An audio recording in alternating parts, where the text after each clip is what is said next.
17 August 2022 Jackson County Commission meeting is called to order. I'd like to welcome everyone being here tonight. We do have a pretty full agenda of items that we need to cover in both the new business and work session. At this time, I'd like to ask Mr. Manning, the County Administrator, please call the roll to establish a quorum. Yes, sir. Mr. Rich, Mr. Venable, Present. Mr. Butler, Mr. McBride. Present. We do have a quorum. At this time, if everybody would stand, I'd like to ask Mr. Porter, our County Attorney, to please offer our invocation, and Commissioner McBride to lead us in our Pledge of Allegiance. Lord God, our Father, we're thankful for the blessings you give us individually and as a community. We're thankful for the chance to meet together to discuss the county business of the public in peace and harmony. God, we're thankful for all your blessings. Watch over us and guide us. In Christ's name, amen. Amen. Amen. Attention, salute, pledge. I pledge allegiance to the flag of the United States of America and to the republic for which it stands, one nation, under God, indivisible, with liberty and justice for all.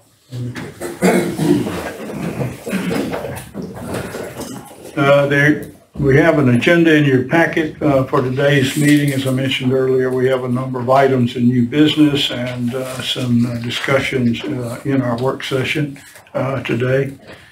Do I have a motion to approve the agenda for our 17 August Commission meeting? Make that motion. We have a motion. Do I have a second? I'll second. We have a second. All in favor say aye. Aye. The agenda passes. Thank you very much. Do we have tonight any awards or presentations or any public comment? And so with none, we will move into our new business portion of the meeting. In the packet is the minutes from our July the 25th, 22 meeting and August the 1st and August the 2nd, 22 budget meetings for your review. Do I have a motion to approve or to adopt the minutes from the July 25, 2022 meeting and August the 1st and August the 2nd, 2022 budget meetings? I'll make that motion. We have a motion. Have a second? I'll second you. Have a second. All in favor say aye. Aye. Motion carries. Thank you. Next, we have in the packet and in the last work session had a discussion about the ARCIA APEAL retirement longevity bonus legislation. This legislation provides the opportunity for counties that participate in the employee retirement system to award a one-time longevity bonus to retirees. The estimated cost for this funding for this bonus is $64,852. Do I have a motion to approve and sign the resolution for ARCIA APEAL retiree longevity bonus? I'll make the motion. I have a question. Do I need to specify what pool of money this needs to come from in the motion, or? General fund appropriations is what we normally get. And that will be 2023. Right. Okay, we have a motion. To have a second? Second. Any further discussion? No discussion. All in favor say aye. Aye. Motion carries. Thank you. At this time we got two topics of discussion in new business. I am going to offer the opportunity for our Director of Public Works to speak before we make motion on these. The first has to do with approving the Rebuilt Alabama project selection for FY 2023. So if I could turn the floor over to Mr. Coleman, our Director of Public Works.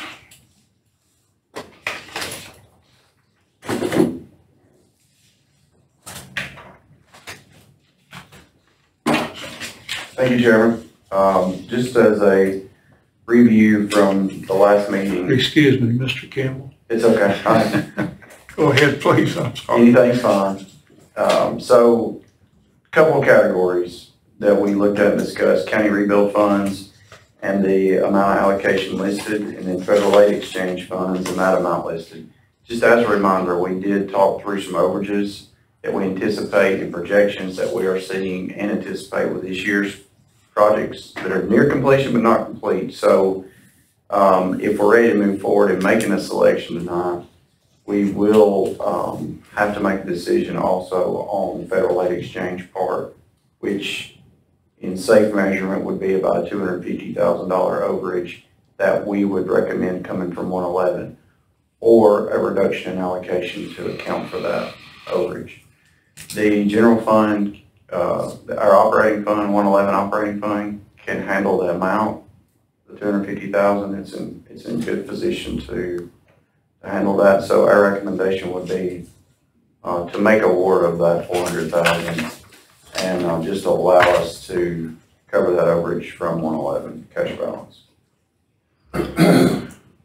I can get into projects or categories or roles that we talked about last time. And I'll just mention briefly that the Federal Aid Exchange Fund must be used on minor collector classification or greater. So the projects below the Federal Aid Exchange header are candidates for that selection. The county rebuild funds at the top of the page can be used for anything. So do we want to open for discussion candidate roads to consider?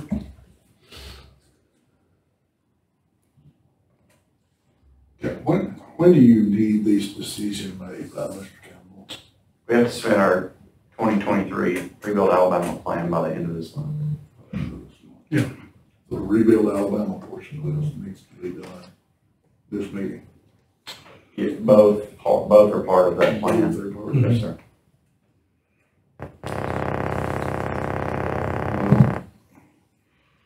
On the Federal Aid Exchange portion, County Road 33 from 72 to the railroad track. How do y'all feel about that? It's the main thoroughfare through the town of Hollywood, and it's getting beat up pretty bad. That particularly has about three places in that stretch from 72 to the railroad track that is wearing, well, I guess we've done some crossroad work that has pretty good dips in it as you try to cross it. Those need at least to be repaired, if nothing else, but that needs to be taken care of. I drove that road the other day, and from the bottom of 33, and we're not talking about that right now, but from the bottom of 33 all the way to the top of Stangers. I mean, that's a later discussion, but what about County Road 8 on the Federal Exchange Fund? From the top to bottom. I'll offer my thought on 8. It is, we got 1,212 people that are traveling that daily. You get 3.7 miles of road work out of that if you work it.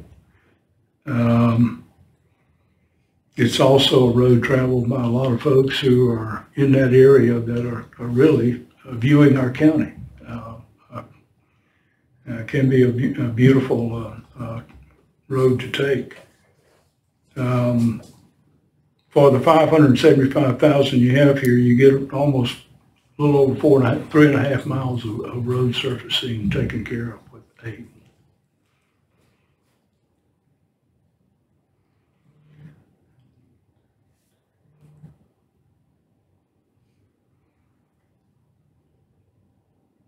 Can you just get to pick one?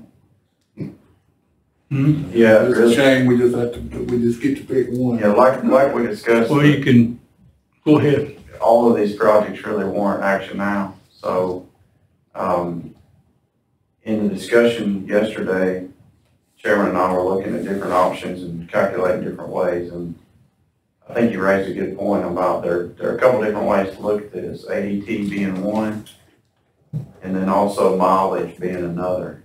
So, the two options that were mentioned stood out in our discussion as well, 8 and 33, and then looking with the remainder to be pavement preservation or kind of approaching it from a slightly different angle on what could we select out of all of these to gain the greatest mileage if we think back to our assets and extending that. And as I remember the discussion, we kind of landed on the same thing with the exception of 33. So 8, if kind of and I'm just throwing scenarios out there. 8, 33, and 67 was one option that was spun, and then it was 8, 67, and 58.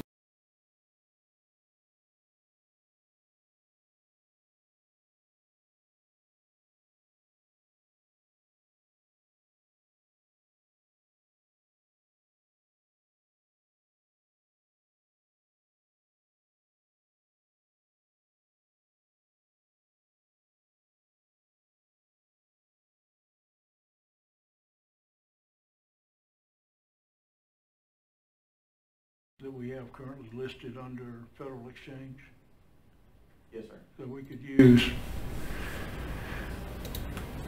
But the Federal Exchange, 400,000 has to be used for those projects under the sir. line there.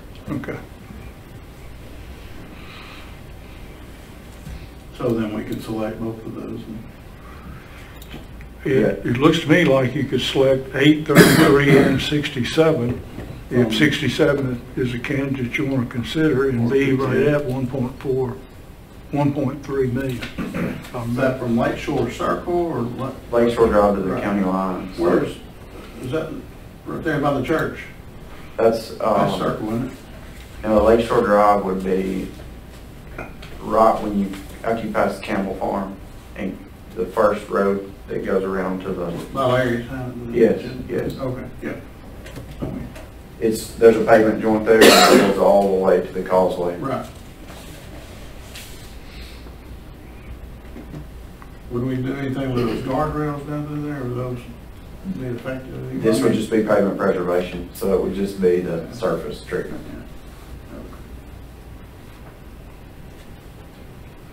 I'm comfortable making a motion that we do County Road 8, County Road 33, and then the pavement preservation on County Road 67.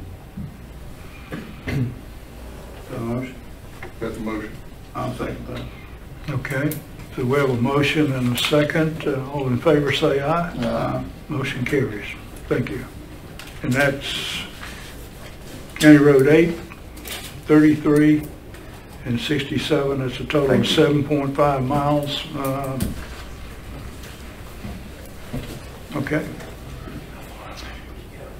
All right, next, and so that motion carries for, I'm going to say, we have 2 motions here. One is Rebuild Alabama project selection. The other is approval of Federal Exchange.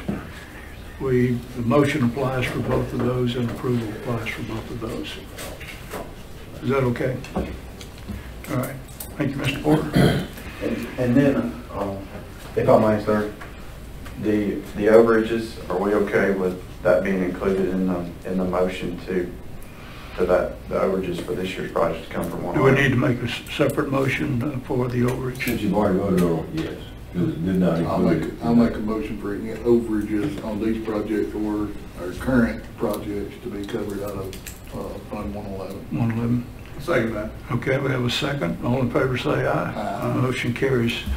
Mr. Manning, if you will capture that motion as stated, please. That'll be for the Federal Aid Exchange Fund. Thank you. Okay. Next item on the new business agenda is a motion to approve equipment surplus and auction proposal for our public works. You do have a letter in the packet from J.M. Wood Auction Company regarding that, and they have submitted their proposal for the auction. It does require the chairman's signature. And let me turn it back over to Mr. Campbell for comment.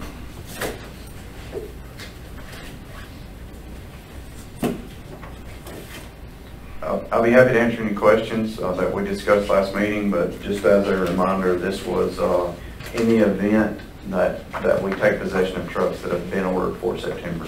It does not look terribly likely that that will happen. However, this proposal that's in front of you is good for the December auction as well. So in either case, we should make that. And refresher on the numbers, we are in these trucks for $152,594, and the offer is for $205 each per truck.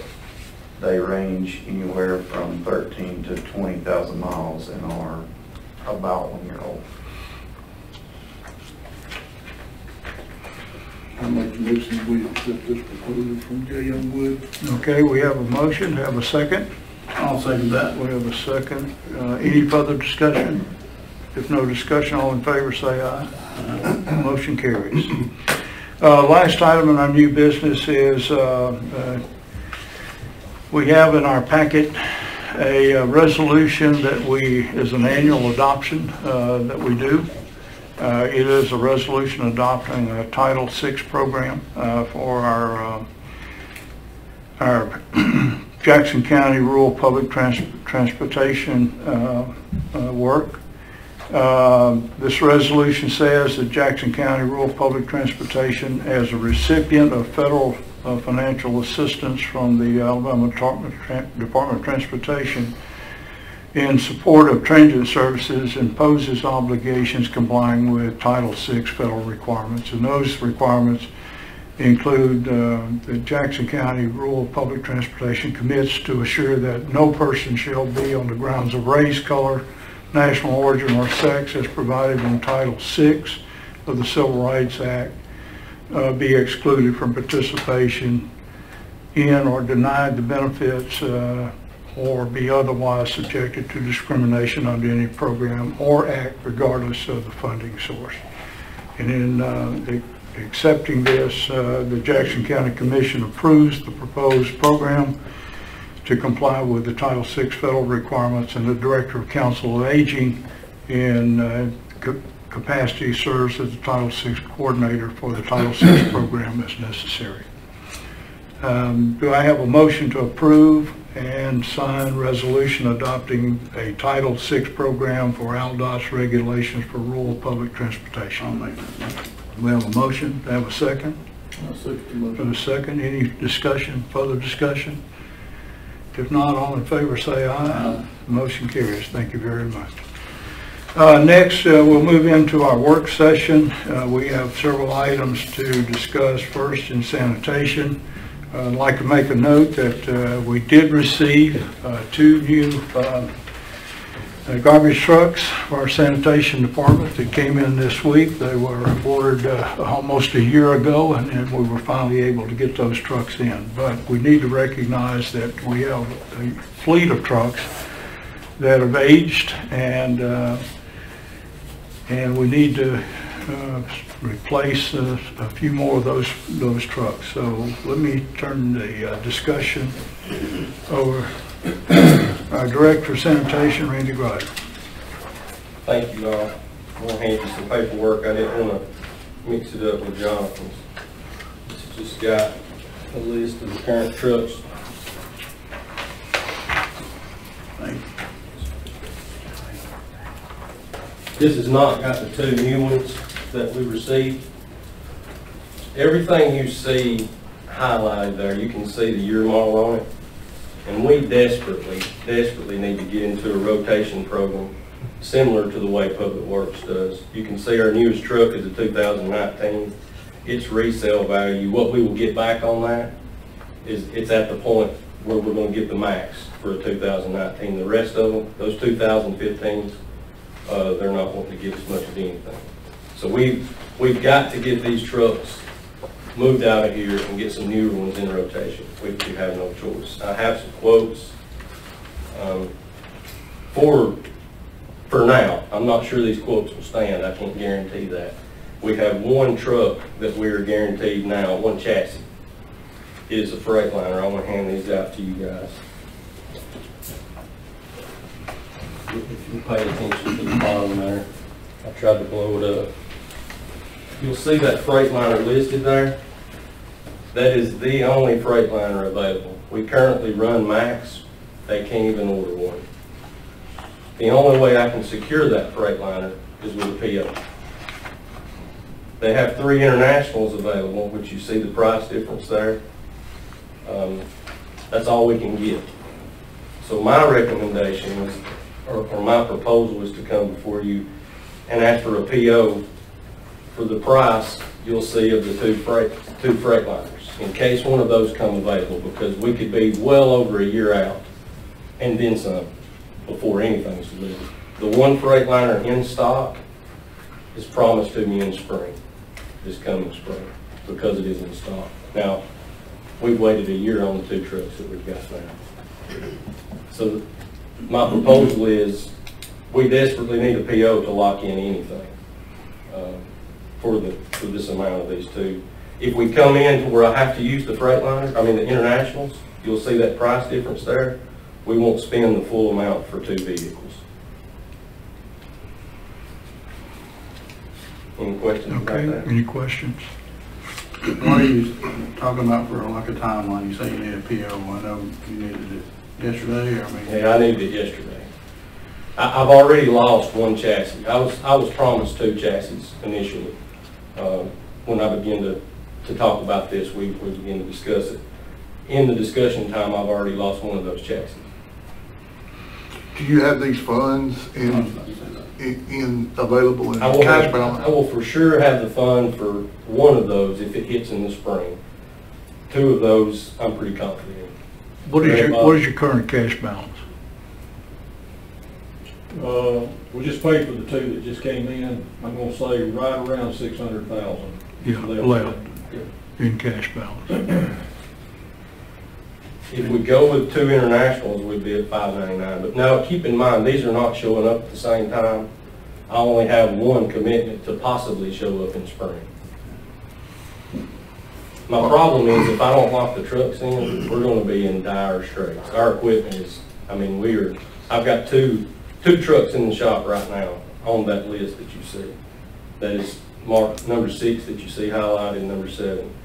Both of those are in the shop with major repairs. I'm definitely not in favor of running the county's equipment till it's worthless. Yeah, it is in bad shape. We do not need to do that. Each truck picks up over 600 stops per day. Did you say number 6 and 7 are both in the shop right now? Yes, sir. Actually, 7 is ready. Okay. How many trucks do you have in the fleet? I mean, In the fleet, we have 8. 8 garbage, you know, Well, we've arm got loader trucks. 6 we run every day residential. We've got a front end loader and then the roll-on. So the 6 that run routes that pick up the residential cans, those are the ones that have the greater Yes. depreciation. I mean, those are the ones that you would really need to turn over annually, or Yep. maybe biannually, but annually, Absolutely. or you're gonna lose the value of them. In 2 years, we will get roughly half, is what the salesman's telling me. After the 3-year mark, it's a shot in the dark after that, of what we could get on a return for those older trucks on trading. So the 2015, I'm sorry, go ahead. You've got 2 in now, Yes, sir. and if we purchase 1 more this year, if the county bought 3 more next year, then every other year, you would be looking at about this amount, about $600,000 or $700,000 a year for replacement, but you would have value in so. I'm just trying my best to get ahead of the curve, because there are trucks daily breaking down. I will offer, I think we're gonna have to get to a situation where we have a reasonable fleet rotation program so that we're buying trucks before they completely wear out. There was was it last week? I think we all remember that we had, 4 trucks in the shop one day. Yeah. And so we were having to double up on trucks and crews to get the service. Change route dates and stuff. It causes a lot of phone calls here as well. So you said nearly nothing on the 2015. You got an idea on? 55,000 is what he's offering. And my I don't want to, you know, we've got 2 new in, and normally we would surplus those 2 and get them back down here. I'm worried to do that right now. I would like to keep whatever I can on the yard until, because if we get in a position with 4 trucks down again, it becomes hectic. We caught a lot of flack years ago when we started the dump truck rollover program with Public Works, but last year we probably, I don't remember how much was it, Mr. Campbell, that It was substantial. Unfortunately, it took that to purchase the next. right, yeah, but I mean, we went through a couple of unique years here with what went on, but traditionally, I mean, for years, several years in a row, I mean, we never lost money. We always got a guarantee, was able to sell them for a profit, and, you know, so I definitely think that sanitation needs to get on this same program, but it's probably gonna have to be every other year due to the cost of them. So if you get 3 now and 3 next year, then you can start doing that. Well, You'd sell 3 trucks every year. if we could get into a rotation of 2 trucks a year. I think I'm the way the year models are concerned about falling, 3 because that is stretching our 2 I feel very confident in being able to cover yearly, you know. They don't need to do 7 years, because Oh, we've got to get ahead of the curve Yeah. here. I can't explain to you how bad the shape these trucks are. well, then it cut down considerably on your maintenance cost as well. Absolutely. I mean, Absolutely.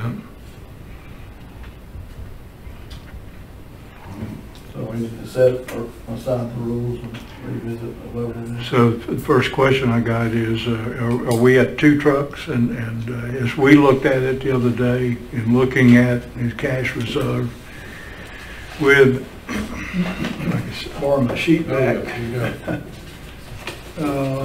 Where is it? With funds that he's got there on the bottom. There. If you bought an international, is there an issue with an international? Yes, there is. From what I understand, they're having a lot of regen issues. So I'm Lot of super what? I'm hesitant. sorry. A lot of problem with their regen issues. It's a deaf system.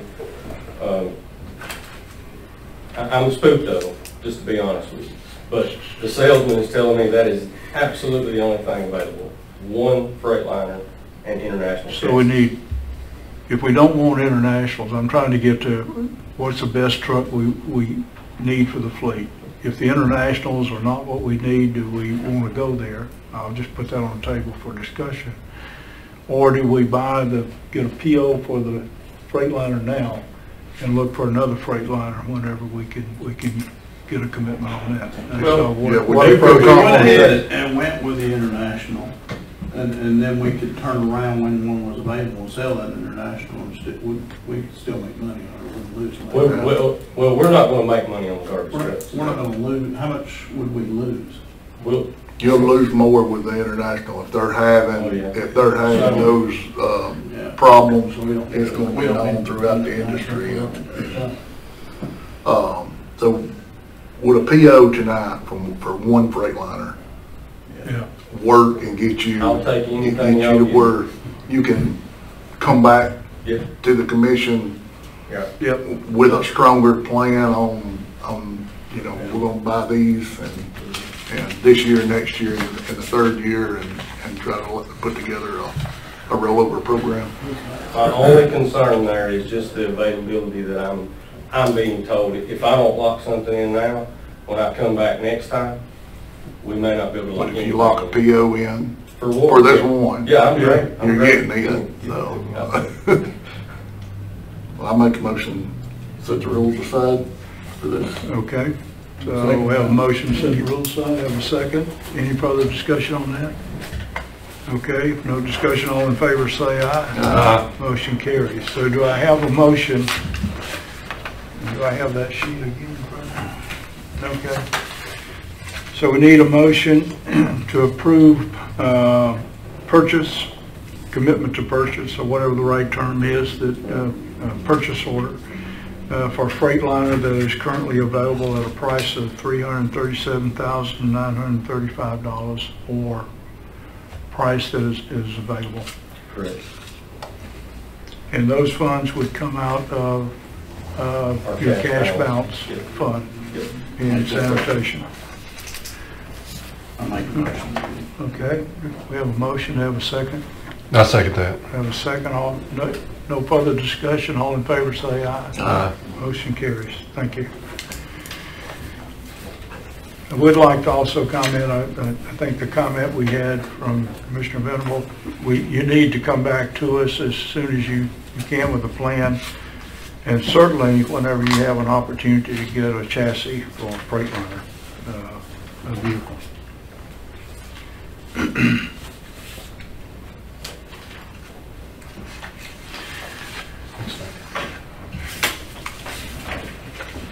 Next, discussion of exemption policy.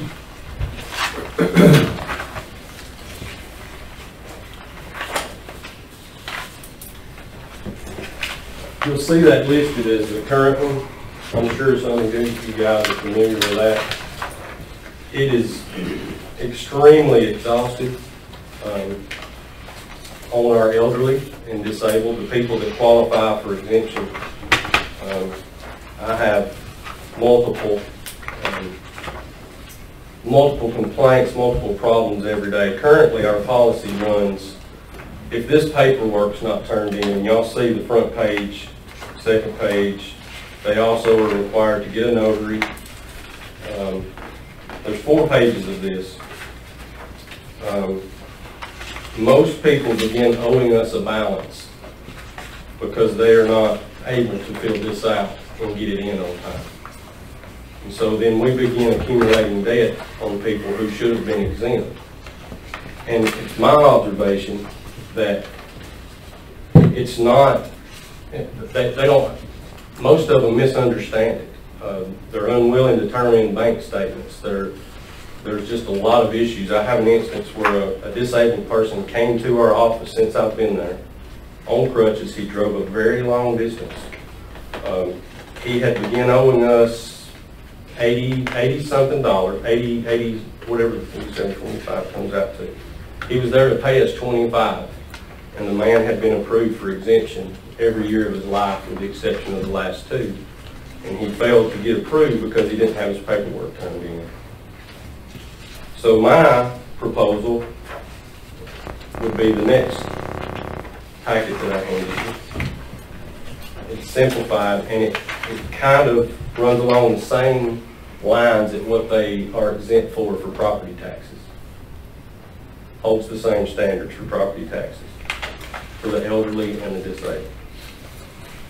I would like to make the exemption policy a clerical process, not an enforcement process, not an enforcement issue. Is this exemption policy, as I understood, consistent with what we're doing in revenue, or is this a different policy? Yes, sir. So in revenue, this is the exemption policy that is used by the county. Those 3 standards outlined there are taken from the way the revenue department gives an exemption. The Qualification. the income is still the same, Yes, sir. $12,000 a year, and the proof is, as I read on your income or your tax Yes.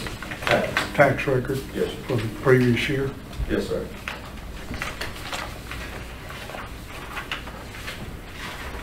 I'd like to ask one other question about the policy, and I've asked Mr. Grider to address this as we look at this. Right now, as I understand it, and you can correct me if I'm wrong, if individual maybe has been exempt for the last 5 or 6 years, misses this date, they automatically go into the paid status for the next year. Yes, sir. We don't call, we don't check. We had an individual show up, had driven from the valley, The reason he didn't get his exemption paperwork in is he couldn't read or write, and he had a caregiver doing that for him for years. Yes, sir. And his caregiver had, as I understand, passed away. Yes, sir. So he brought all the paperwork, realized he had missed his date, brought all the paperwork, drove to the office, presented the paperwork, and asked for help. Presented his bank statement. He did.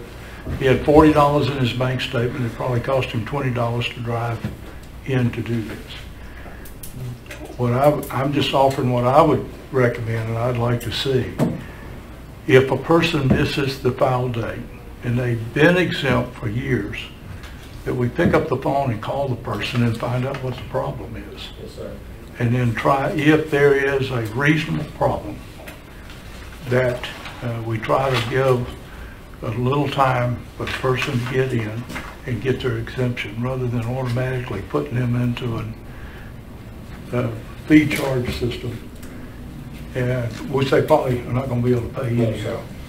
So it's just a comment I would offer regarding this, is change the process of give a little time, or let me say that differently. When someone that is currently being exempt misses the date, that we pick up the phone or we go see them and find out what the extenuating circumstance is. If there is an extenuating circumstance, we offer some time that month before we put them into a pay situation. I'll just offer that comment. I don't disagree with that. We definitely need to stay on top of the list of exemptions. But Mr. Porter, isn't some of this in state law? I mean, is that not why the county does some of the actions that we do, is because the state law spells out how we're supposed to go about doing this? The state law is pretty specific. It does give us some discretion in some areas. I think it's with the income. I have not looked at it in a while, but most of it is set out with state law. And if I'm not mistaken, and I'll go back and look, and you may have done that, as to what the date that you have, I think the state statute says it has to be submitted by December 31st. And that's not the county required that. That's state law required Again, I that. have to look at it. I think Yeah, I want to echo on what Jason's saying. I mean, to look at this massive form, I don't think somebody sat back and went, let's just have some fun. And I'm afraid there's a model that went into this, and so. And if that's the case, if it's the state requiring that by that date, can we back up our date and have our date a month earlier, where we have that grace period that we could catch these that don't renew? Her date is currently October 1st. Yeah. So our date is October 1st. Yes, what is state day? December. December, okay. Okay, So we so do we have do 2 have months grace to check. Okay. But the way that our current policy reads, if they show up October 2nd, they're not qualified for the next year. No, we need to waive that, as long as we're within the bounds of the law, as long as we're able to do it and not, yeah. Yeah, I'm fine with that. So it does sound like we need to have this reviewed to ensure we're compliant with law in terms of what the requirements are to file for exemption, and make sure this reflects that. Right. Okay. Because certainly I like the straightforward simplicity of this, and still, even with this, I mean, we need to be offering assistance to people who need that. But yeah, I would say, looking at this, as comprehensive as that form is, that's put together for a reason that way. From my understanding, we adopted this policy from another county. We kind of copied what they had in hand and what they were doing. Right. I think this was actually a form utilized by the health department. Yes. When the health department took care of this years ago. Okay. I still think it's prudent, as suggested, that we take a little further look at this, make sure that the form is compliant with state law. But I also believe we now want to put in, given extenuating circumstances, a grace period before we start charging folks. And there are going to be cases where they miss the date and they probably will not qualify, but we need to take the time to investigate and a grace period to check into that and see. So we also have instances where maybe an elderly family may move into our county, so they become a new customer. Well, the current policy doesn't let them sign up for exemption until October. Makes sense? So until then, they have to pay a bill. They have to figure out a way to pay a bill. okay. Okay. We'll look at the state statute, make sure we comply with that. Okay. And then once you've done that, bring that back to us with your policy and, okay. Thanks for looking at this. Okay. Thank you. Appreciate that. Next on the item is just an update on replacement of HVAC unit. If you remember, we did approve the use of the ARPA funds that TARCOG had awarded to Council of Aging. We approved a list of items that and activities that we could for expenditure of those funds. One of those was to replace the HVAC unit at the our Scottsboro Council of Aging facility.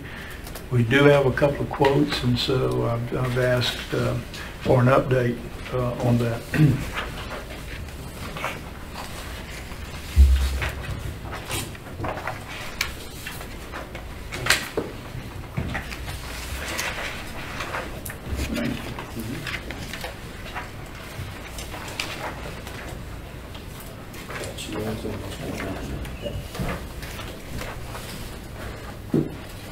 Okay, these are the two quotes that I was able to get.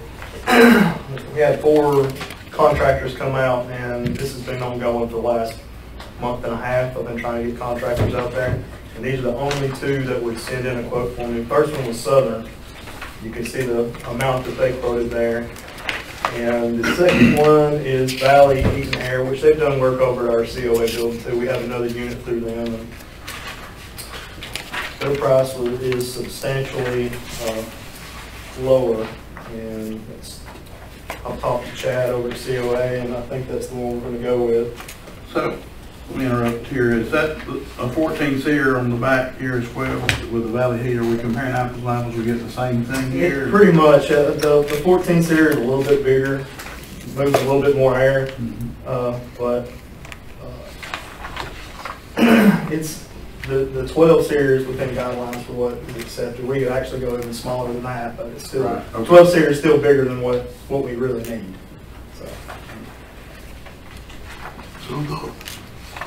So the cheaper price you have here is actually a 12 seer unit instead of a 14 seer.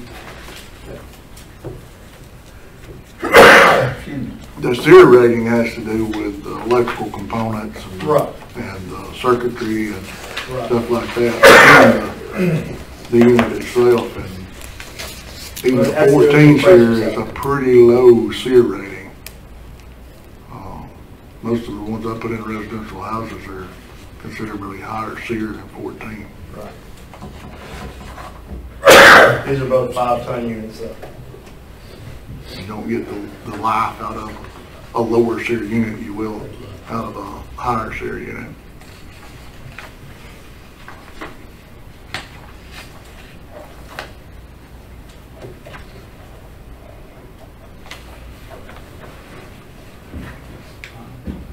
So go ahead. I'm sorry. No, based on Jason's statement, what were the specs that you asked for when you put the bid out? Just comparable to what's over there. Okay. You know, and that's both of them are within that range. The 14 seer was a little bit more machine. They're both single phase units. I mean, it's got gas. It's gas heat on the inside, and they all cool from the outside. The units outside, the condensing units, that's all they do is cool. They don't do any heating. So what is the seer rating on the current equipment? It's a 12. What's on there in there now is a 12? Yeah, which it's a 92-year model, and it's a pulse unit. So it's 30 years old. So. Well, just my thinking, I mean, I know there's a price difference here, but the SEER rating is different.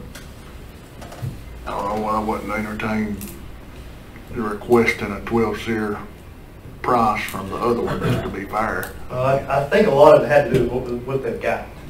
You know, he quoted what they had in storage. So Southern does not have a 12 SEER unit. They did at the time they did this quote, 'cause that's what I asked for.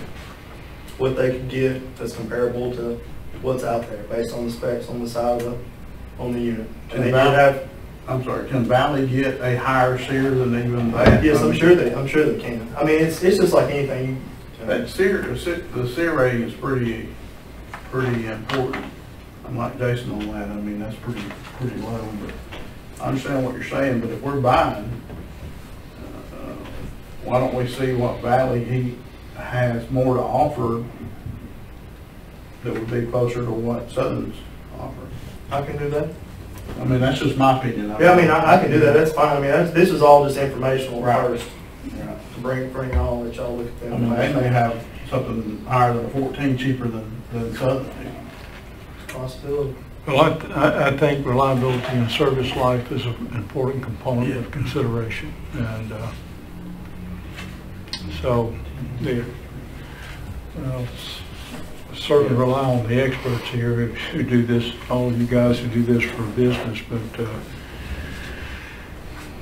we certainly ought to consider that.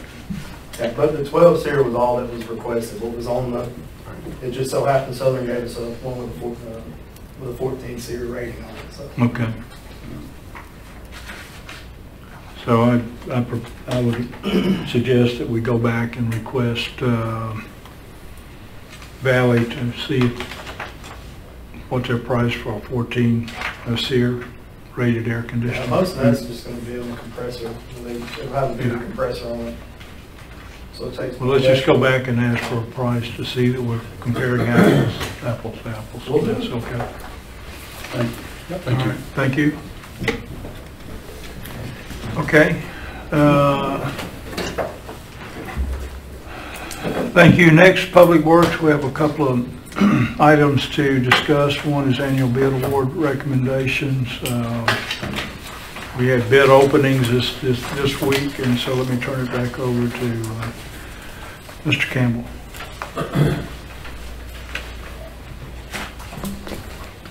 Thank you, Chairman. August 15th, Monday, we opened annual bids that had been advertised and solicited in our usual process for materials that would be used throughout the course of the year in performing road and bridge work.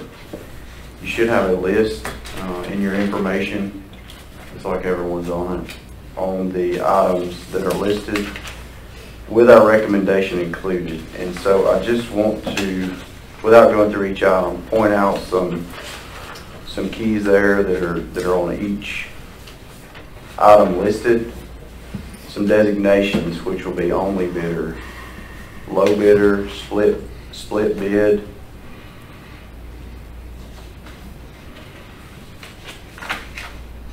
The low bidder is probably obvious.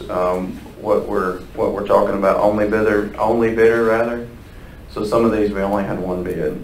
When we get into the low bid, most is straightforward, with exception to bids that contain multiple items, where we can get into situations where some items are cheaper by one bidder versus some items maybe being cheaper by the other.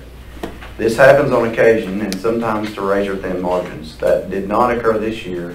However, when it gets to the point where it's not obvious, then our process is to project the bids out individually over the course of anticipated projects or past projects, if anticipated projects are not readily available. So to say that differently, we look at what we're going to buy the most of throughout the upcoming course of the year, or we look back and at the past year's purchases and plug in the numbers to see which scenario comes out to be in the best interest of the county.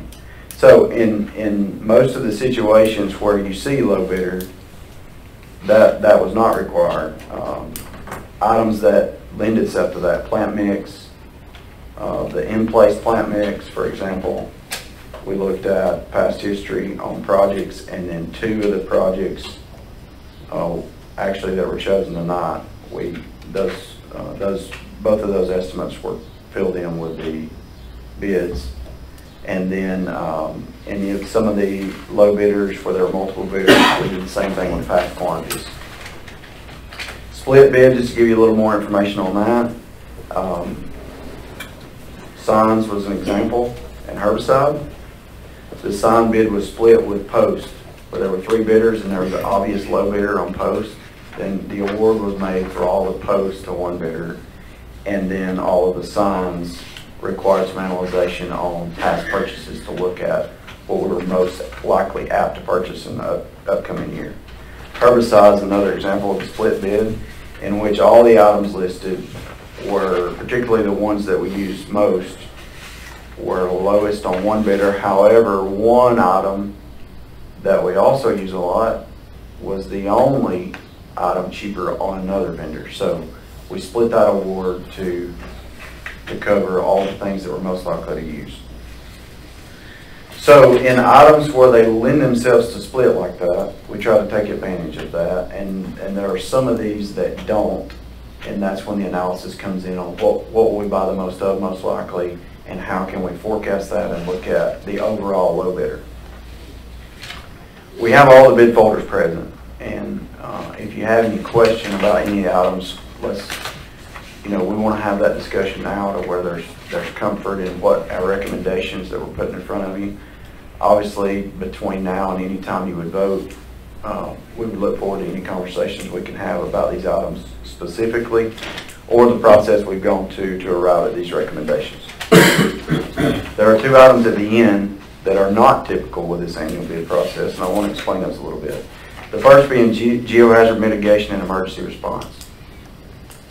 This is something that was recognized from our past slope failures and the processes in which we have gone through to reach shovel readiness in making the repairs. In other models, in other state DOT models, perhaps even other counties, there are mitigation plans that can be put in place in an annual bid type process to where we have itemized work items that can be used to stabilize slope failures should they occur. In this advertisement solicitation and specifications that were put out encompasses soil nails from 20 to 80 feet, self-drilling, permanently cased and launched soil nails, different types of facing materials, shotcrete face, wire mesh, galvanized wire baskets, MSE wall construction, should those needs arise, as well as sheet pile. So all of these items are basically a line item contract that were solicited and advertised to all pre-qualified vendors that are identified by ALDOT to do this specialized work. With this contract in place and our recommendation on award, which they were the only bidder, we'll have a contract in place. Should the need arise, we should be able to take care of this in 2 ways. By local dollars, which there's a bid tab for local dollars, and then we also included all the FHWA 1273 and Buy America literature to satisfy federal aid requirements. If we get into a federal aid situation, we would obviously request approval of our process and our documents before we proceeded, but we feel that we are complete in our advertisement and satisfying that should we get into that case again. Lastly, you'll see an item listed for bridge inspection services, and this is not a bid item. This is a professional service. We included this because of the timeline and the fact that it's needed on an annual basis. Currently, we are in a contract with Porter Higginbotham, who performs our bridge inspection services. This process started in 2020. It was competitively selected based on qualifications. So we selected Porter Higginbotham on a competitive solicitation. we entered into contract into 2020, and due to their excellent performance, we revisited the contract that we're in current year. It currently has 2 years of renewal in that contract. So we list this item and asking for permission to continue that agreement with Porter Higginbotham for the bridge inspection for those additional years. But it's done annually, so that's why it's listed there. I'll leave it there. If there are any questions. You have a couple of no bid items here. Can you just discuss briefly the implication of that for you? Thank you, sir. Class A ready mix, concrete pipe, no bid. We had a no bid situation last year with concrete pipe, and this is the first year that I've seen a no bid on concrete. A lot of our local vendors for concrete have changed hands with this. They honored, we had some little discussion this year on actually being honored on an item that came up with ready mix. I think the issue really lies with the fact that we buy low quantities and the volatility that exists in the market currently. So it doesn't mean we won't be able to buy concrete or concrete pipe. It just means that we'll have to go about it in a different manner. So we will, much like we do other things, we'll view that as public works bid law. So it's a component of a road project. So until we get into a large monetary threshold, we will purchase those like we purchase anything else without the bid. Okay. Any questions? So we would like to be in a position next meeting to make a selection on these items. Please, because that allows us to do a couple things. To make award and get notice out to our municipalities that rely on us for piggyback agreements. So much like we take advantage of joint bids, they rely on us to work through all these items, and it makes these items available for their use as well. Okay. And the opportunity for the commissioners to visit your office and sit down and discuss if they would like to, need to, these items? All the folders are here with me. That's the scary box. So, you know, let's hash through anything, or please allow me to show you anything to work through or what we can look at. Okay. Thank you. All right. Thank you. Next, you have on the list local road projects. We've seen a number of times. Mr. Campbell and I talked about this.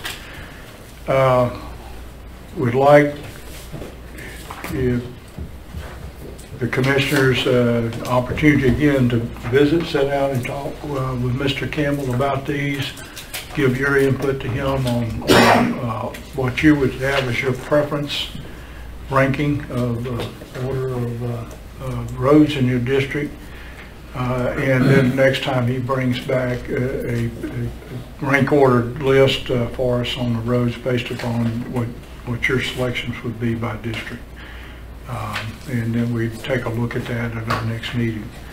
Also, we had a discussion about funding for local roads chip seal, and several items that we talked about there. In his 100 fund, he has about $310,000, if I remember right, Mr. Campbell, and that in that area would take care of about 10 miles. But we still have labor and equipment and other areas that we need to fund. If we were to try to get 20 miles, that would cost about I remember right, the number was about $1.3 million to get that. And so there's a way to go beyond $310,000 to do that. So we need to look at options for funding sources as a part of this process. And those could include some money out of ARPA, some money maybe out of cash balance. We've done that before, general fund cash balance. But we need to take a look at funding sources to be able to get the funds to cover a number of miles. here. And I'd like to offer to have that discussion with Mr. Campbell as you go see him, and let's try maybe in the next meeting that we have or before the end of September, try to reach an agreement on number of miles that we would try to get in our next year's program. Any comment or suggestions? Is 20 about max, would you say, Jonathan, that we could get done in a year? I think 15 with current state of folks that we have is probably max, but we're for getting after 20. If we can fill up some of those positions we have vacant, maybe. Yeah, they So, get a shovel. may take us a little more than a year, but we're good with 20, with knocking that down. I would like to mention just a couple revisions on this sheet. So if you get it mixed up with your other one, you're going to find some differences there. Since our last discussion, last meeting, the sheet that never changed in the cost category particularly. So that resurfacing cost column had before just listed labor and equipment only. So we were only reflecting the cost that we would have to pay the contractor out of our operating fund. That is now total project cost. So that's labor, equipment, and material.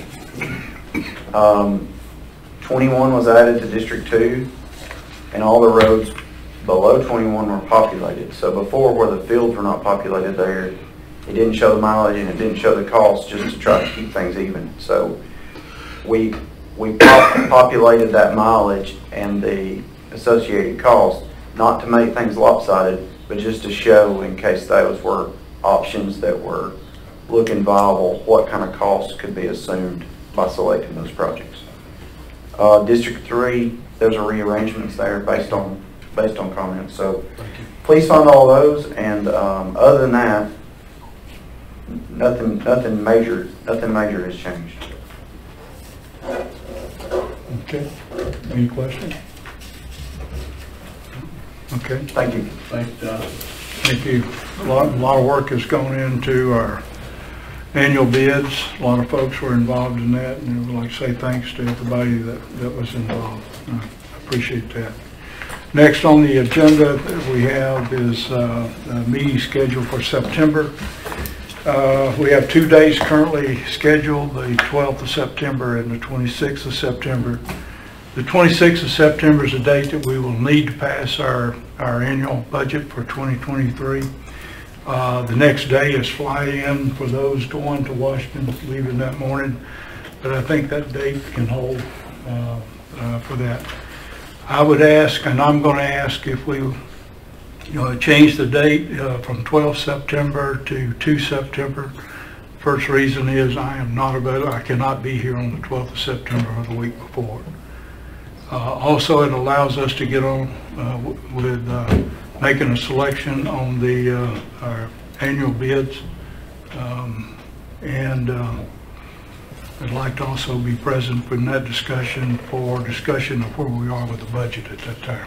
We're going to have some discussions tonight on that, but we will have a few more budget meetings to do that. So September 2 September. what time?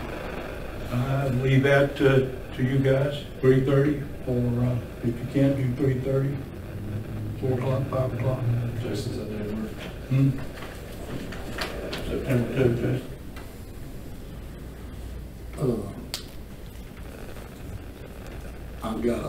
I won't be here on September the 2nd. I won't be able to. I've got a college visit with my daughter. Okay. Congratulations. Can we do 4 o'clock? 4 o'clock on the 2nd. Yeah. Okay. Is that all right? We proceed with that? Okay. At this time, later on I will say we're going to have some items of discussion for budget, but this time let me go ahead and let's proceed with reports from the staff. First, County Administrator. Just thank everybody for the work on the budgets, department heads, employees, all butts in, everybody's into the meeting, and helped out on it, appreciate all that. Okay. County Engineer, any further comment? Nothing, sir. Any of the other department heads? I've got one thing on the Valley quote. It's not 12, it's 13 SEER, but they do offer 2 higher efficiency models, 14 SEER and 16 SEER. I'll get a quote for those and come back to you. Okay, thank you. Next, county attorney.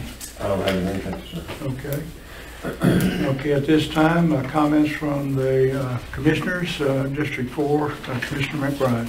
I want to thank everyone that works with our county, not just our, the people here, our supervisors, but everybody working hard to make our county what it is and continue to grow. And we have great things in our county, things to offer, and I look forward to what we can have happen with people just working together. District 3, Commissioner Buckner. Yeah, I want to echo every bit of that. Thank you, Kevin, for saying all that, and I wholeheartedly mean it. We can't do any of this if we don't work together. So thank you, and glad to be here. District 2, Commissioner Venable. I don't have anything to add, Mr. Chairman. I want to make note that Commissioner Rich is out today. He's got some medical appointments, and so we hope he certainly gets to feeling better with that. And I don't have any further comment. So our next meeting date will be 2 September 2022 at 4 p.m. With that, at this point, we will proceed into an update on budget discussion.